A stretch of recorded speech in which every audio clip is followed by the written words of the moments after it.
Hi అండి, నమస్తే. Welcome back to Chandana's వంటిల్లు.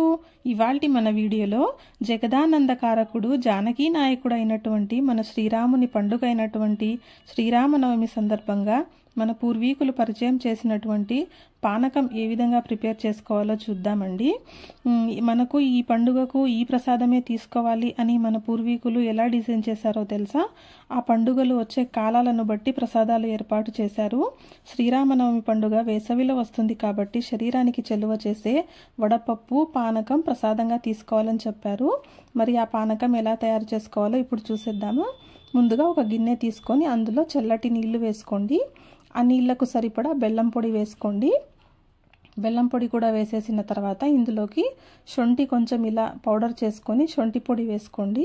అలాగే ఇందులోకి ఇలాచీ కూడా పౌడర్ చేసుకొని ఇలాచీ వేసుకోండి.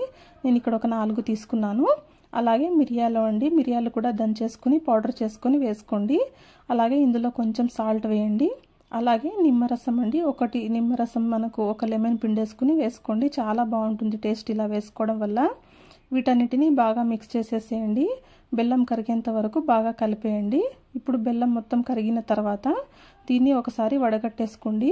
వడగట్టేసుకున్న తర్వాత ఇందులోకి లేత తులసాకులు వేసుకోండి. ఒక 4-5 తులసాకులు వేసుకోండి. మనకు తులసి కూడా హెల్త్కు చాలా మంచిదండి. దీంట్లో ఎన్నో ఔషధ గుణాలు ఉంటాయి. మన శరీరానికి చాలా మంచిది. ఇలా చేసుకొని శ్రీరామునికి పండుగ శ్రీరామనవమి సందర్భంగా శ్రీరామునికి నివేదించి ప్రసాదంగా స్వీకరించండి. ఇలా మనము పండుగ రోజు మాత్రమే కాదండి, వేసవి కాలం మొత్తం మనం అప్పుడప్పుడు ఇలా చేసుకొని తాగడం వల్ల శరీరానికి చాలా మంచిది. తప్పకుండా ట్రై చేయండి. థ్యాంక్ యూ ఫర్ వాచింగ్ అండి. మరో మంచి వీడియోతో మళ్ళీ మీ ముందు ఉంటాను. బాయ్.